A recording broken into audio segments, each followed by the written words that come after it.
Shalom, perkenalkan kami dari kelompok 6 akan mempresentasikan etiket dan isu dalam keperawatan mengenai analisis kesesuaian tindakan perawat di Poli THT lantai 2 SHLVA dengan standar operasional prosedur atau SOP.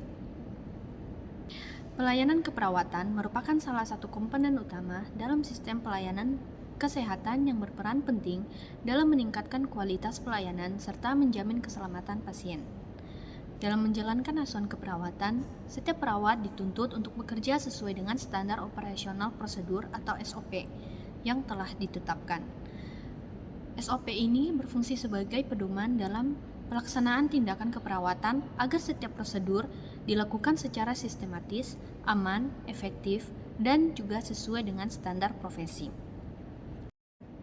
Selain itu, kepatuhan terhadap SOP mencerminkan profesionalisme perawat sekaligus menjadi salah satu indikator keberhasilan mutu pelayanan kesehatan di fasilitas pelayanan kesehatan. SOP ini adalah dokumen proses yang menjelaskan secara rinci cara karyawan atau suatu bentuk satuan kerja dalam melakukan pekerjaan. Standar operasional operasi prosedur dapat didefinisikan sebagai salah satu panduan pokok mengenai tahapan yang berhubungan dengan aktivitas kerja yang dilakukan secara rutin maupun non-rutin dalam sebuah perusahaan. Adapun masalah yang perlu diatasi, yaitu hasil observasi. Terdapat perbedaan antara praktik keperawatan di lapangan dengan SOP dan teori yang dipelajari di institusi pendidikan. Kemudian perbedaan meliputi urutan tindakan, teknik pelaksanaan, dan penyesuaian berdasarkan kondisi pasien. Adapun solusinya yaitu meningkatkan kepatuhan terhadap SOP melalui supervisi dan monitoring rutin. Kemudian memberikan penjelasan klinis kepada mahasiswa mengenai alasan modifikasi tindakan. Melaksanakan pelatihan dan pembaruan, kompetensi perawat secara berkala, melakukan evaluasi rutin terhadap pelaksanaan tindakan keperawatan, kemudian memperkuat kerjasama antara institusi pendidikan dan juga rumah sakit, mengutamakan prinsip pasien safety dan evidence-based, kemudian praktik dalam setiap tindakan. Adapun dampaknya yaitu mahasiswa kesulitan membedakan teori, SOP, dan juga praktik klinik. Kemudian, modifikasi tindakan sebelum selalu disertai penjelasan ilmiah. Kemudian, berpotensi menimbulkan ketidakkonsistenan pelayanan, dapat memengaruhi kepatuhan terhadap SOP dan proses pembelajaran, kemudian berisiko menurunkan mutu pelayanan serta keselamatan pasien apabila tidak sesuai standar. Nah, SOP merupakan pedoman yang mengatur bagaimana suatu tindakan pelayanan kesehatan harusnya dilakukan agar berjalan secara efektif, efisien, dan konsisten. Nah, selain itu, SOP juga bertujuan menjaga mutu pelayanan sekaligus meningkatkan keselamatan pasien. Oleh karena itu, seluruh tindakan perawat harusnya mengacu pada prosedur yang telah ditetapkan.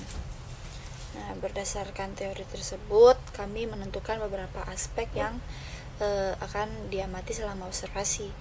Nah, aspek yang kami nilai itu adalah penampilan fisik, penggunaan seragam, sikap dan perilaku perawat, persiapan sebelum tindakan, pelaksanaan tindakan, penggunaan APD, dan penerapan patient safety, komunikasi kepada pasien juga, serta dokumentasi keperawatan. Nah, aspek-aspek ini dipilih karena merupakan bagian penting yang menunjukkan pelayanan yang diberikan sudah sesuai dengan SOP. Penelitian ini menggunakan pendekatan kuantitatif dengan metode observasional, artinya kami hanya melakukan pengamatan secara langsung terhadap tindakan keperawatan tanpa memberikan intervensi apapun. Nah, seluruh data diperoleh dari kondisi nyata di lapangan saat perawat memberikan pelayanan kepada pasien. Nah, proses observasi dilakukan melalui beberapa tahapan. Pertama, kami menentukan tujuan observasi, yaitu membandingkan pelaksanaan tindakan keperawatan dengan SOP yang berlaku. Selanjutnya, kami melakukan pengamatan secara langsung terhadap pelayanan yang diberikan oleh perawat selama proses tersebut. Nah, seluruh hasil pengamatan kami catat sesuai dengan kondisi yang terjadi di lapangan. Nah, setelah semua data terkumpul, kami mengolah dan menganalisis hasil observasi dengan membandingkannya terhadap ketentuan dalam SOP. Dalam penelitian ini, subjek yang diamati adalah 3 orang perawat. Pelaksanaan dan setiap perawat diobservasi saat menangani minimal 2 pasien. Dengan demikian, kami memperoleh gambaran mengenai pelaksanaan tindakan keperawatan pada beberapa situasi pelayanan yang berbeda. Agar penilaian lebih terarah, kami menetapkan beberapa bagian krusial yang menjadi fokus observasi. Yang pertama adalah ketepatan pelaksanaan sesuai SOP. Apakah setiap tindakan dilakukan mengikuti urutan prosedur yang benar? Kedua, kami menilai kelengkapan prosedur untuk memastikan tidak ada langkah penting yang terlewat selama tindakan dilakukan. Nah, selain itu juga kami mengamati kepatuhan penggunaan APD. Apakah perawat menggunakan alat pelindung diri sesuai jenis tindakan yang dilakukan. Nah, penggunaan APD sangat penting untuk mencegah infeksi, silang, dan melindungi pasien maupun tenaga kesehatan. Nah, terakhir kami menilai penerapan prinsip keselamatan pasien atau patient safety seperti identifikasi pasien, komunikasi yang efektif, dan kepatuhan terhadap prosedur pelayanan yang telah dilakukan. Secara umum kami menemukan bahwa pelaksanaan pelayanan keperawatan di Poli THT sudah cukup baik dan sebagian besar telah sesuai dengan SOP. Pada aspek penilaian fisik dan seragam, seluruh perawat telah berpenampilan rapi dan menggunakan seragam lengkap. Namun kami masih menemukan satu perawat yang belum menggunakan masker sesuai standar APD saat melakukan tindakan irigasi telinga.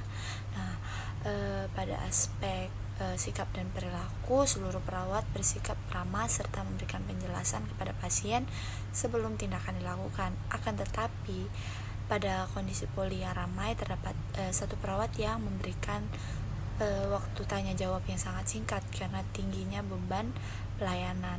Nah, untuk persiapan tindakan, sebagian besar perawat telah melakukan identifikasi pasien dan menyiapkan alat sesuai SOP. Meskipun demikian, kami masih menemukan satu perawat yang belum melakukan pengecekan ulang alat menggunakan checklist sebelum tindakan dimulai. Nah, pada pelaksanaan tindakan, sebagian besar prosedur sudah dilakukan sesuai urutan SOP, namun masih juga terdapat satu perawat yang melewatkan salah satu langkah prosedur sehingga pelaksanaannya belum sepenuhnya sesuai standar. Nah, pada aspek penggunaan APD dan keselamatan pasien, sebagian besar tindakan dilakukan dengan benar, tapi kami juga menemukan perawat yang belum mengganti sarung tangannya setelah kontak dengan sekret pasien. Hal ini menjadi perhatian karena dapat meningkatkan risiko penularan infeksi. Dari sisi komunikasi, seluruh perawat memberikan penjelasan tindakan berlangsung. Namun, pada saat kondisi pelayanan sangat ramai, kami mengamati masih ada perawat yang kurang melakukan kontak mata dengan pasien, sehingga komunikasi menjadi kurang optimal. Sedangkan, pada aspek dokumentasi keperawatan, sebagian besar tindakan itu didokumentasikan setelah tindakan dilakukan. Kami pada saat ini kemarin kami menemukan lagi saking padatnya poli, dokumentasinya tidak langsung dilakukan sama perawat sehingga itu menjadi masalah ya. Nah, dapat disimpulkan bahwa pelaksanaan pelayanan keperawatan di Poli THT secara umum telah sesuai dengan SOP. Meskipun demikian, terdapat beberapa aspek yang memerlukan peningkatan, terutama terkait kepatuhan penggunaan APD, konsistensi mengikuti seluruh tahapan SOP, pengecekan alat sebelum tindakan, serta dokumentasi keperawatan. Temuan ini diharapkan menjadi bahan evaluasi untuk meningkatkan pelayanan dan keselamatan pasien di Poli THT. Selanjutnya kita akan masuk ke temuan utama. Yang pertama, sebagian besar perawat telah melaksanakan tindakan sesuai dengan standar operasional prosedur atau SOP. Yang kedua, perawat menunjukkan sikap profesional melalui penampilan yang rapi, persiapan tindakan yang baik, komunikasi dengan pasien, kebersihan tangan, dan juga dokumentasi keperawatan. Nah, ada pun beberapa hal yang harus dilakukan, yaitu temuan yang perlu ditingkatkan. Untuk yang pertama, kepatuhan penggunaan APD masih belum optimal, masker dan penggantian sarung tangan. Yang kedua, ada pengecekan alat dan pelaksanaan setiap tahapan SOP belum konsisten. Yang ketiga, komunikasi terapeutik masih terbatas saat beban pelayanan meningkat. Dokumentasi juga tindakan masih ada yang ditunda sehingga berisiko terjadi kesalahan pencatatan. Nah, kita dapat melakukan upaya perbaikan. Upaya perbaikannya apa saja? Yang pertama, meningkatkan kepatuhan terhadap penggunaan APD sesuai dengan standar. Yang kedua, memperkuat penerapan SOP melalui supervisi dan evaluasi berkala. Yang ketiga, meningkatkan komunikasi terapeutik meskipun dalam kondisi pelayanan yang padat.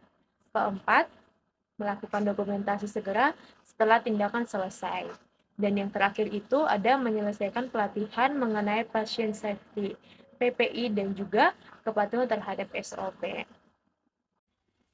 Oke, sekarang kita akan masuk ke dalam kesimpulan. Kesimpulannya yaitu, yang pertama, sebagian besar tindakan keperawatan di Poli THT lantai 2 SLH LPA telah dilaksanakan sesuai dengan standar operasional prosedur atau SOP. Yang kedua, perawat menunjukkan kepatuhan dalam penampilan profesional, persiapan tindakan, melaksanakan prosedur, komunikasi, kebersihan tangan, dan dokumentasi.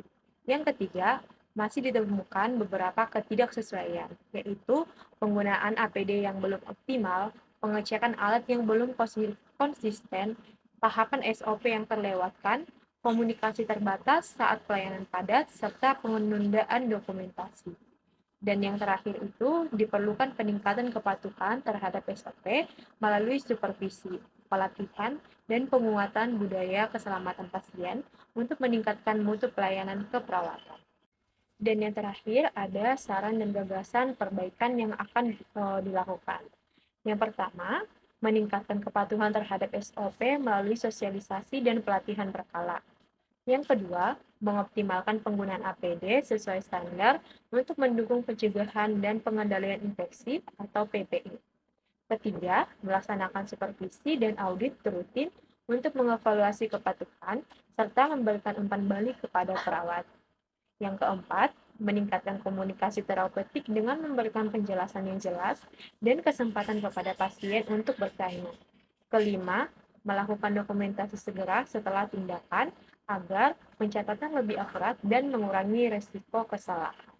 Terakhir, melakukan evaluasi dan pembaruan SOP secara berkala sesuai dengan perkembangan praktik berbasis bukti atau evidence-based practice dan kebutuhan pelayanan. Di sini juga ada sudah yang kami buat referensinya.